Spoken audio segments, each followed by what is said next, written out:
ಪಕ್ಕದಲ್ಲಿದ್ದರೂ ಅವನಿಗೆ ಅಂಟಿರ್ತಕ್ಕಂಥ ಕಪ್ಪು ಕಲೆ ಏನು ಹೋತೇನೋ. ಅದಕ್ಕೆ ಸಿದ್ದರಾಮೇಶ್ವರ ಕೇಳ್ತಾರೆ, ಯಾವುದು ನೀನು ಒಬ್ಬರ ಮನಸ್ಸು ನೋವು ಮಾಡಿ, ಒಬ್ಬರ ಮನೆ ನಾಶ ಮಾಡಿ, ಇನ್ನೊಬ್ಬರ ಹೊಟ್ಟೆ ಮೇಲೆ ಕಾಲು ಕೊಟ್ಟು ನೀನು ಯಾವ ಗಂಗಾ ನದಿಗೆ ಮುಳುಗಿದ್ರೆ ಏನಾಗುತ್ತದೆ? ಎಲ್ಲಿ ಮುಳುಗಿದ್ರೆ ಏನಾಗುತ್ತದೆ? ಗಂಗೆಯಲ್ಲಿ ಮುಳುಗಿದರೆ ಏನಾಗುವುದು?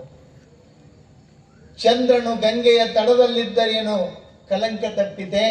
ಆ ಕಾರಣಕ್ಕೆ ಅವ್ರು ಹೇಳ್ತಾರೆ, ಯಾರು ಪರಮ ಪವಿತ್ರ, ಯಾರು ಗಂಗೆಯಲ್ಲಿ ಮುಳುಗದಿದ್ರು ಅವ ಪುಣ್ಯಾತ್ಮ ಅಂತ ಯಾರಿಗೆ ಹೇಳಬೇಕು ಅಂತಂದ್ರೆ, ಒಬ್ಬರ ಮನವ ನೋಯಿಸದವ, ಒಬ್ಬರ ಮನೆಯ ಘಾತ ಮಾಡಲಾರ್ದವ, ಅವ ಗಂಗಾ ನದಿ ಆಸ್ಪಾಸ್ ಹಾಯ್ದಿದ್ರು ಚಿಂತಿಲ್ಲ, ಗಂಗೆಯೇ ಅವನ ಪಾದವನ್ನ ಮುಟ್ಟಿ ಪವಿತ್ರಳಾಗ್ತಾಳೆ.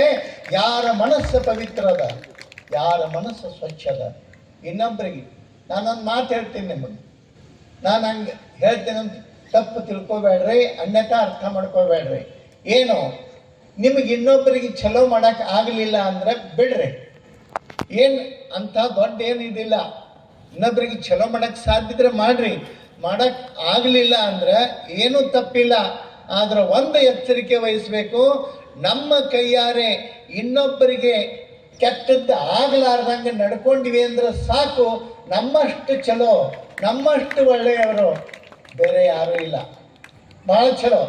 ನಾವು ಹೆಮ್ಮೆಯಿಂದ ಎದೆ ತಟ್ಟಿ ಹೇಳ್ಕೊಳ್ಳೋಣ, ಇನ್ನೊಬ್ಬರಿಗೆ ಕೇಡು ಬಯಸಿಲ್ಲ, ಇನ್ನೊಬ್ಬರ ಕಣ್ಣೀರು ಹಾಕ್ಸಿಲ್ಲ, ಇನ್ನೊಬ್ಬರ ಮನಿ ಮುರಿಯುವಂಥ ಕೆಲಸ ಮಾಡಿಲ್ಲ ಅಂದರೆ ನಮ್ಮಷ್ಟು ಚಲೋ ಯಾರು? ನಾವು ಶರಣರಲ್ಲೇನು? ಶರಣರೇ.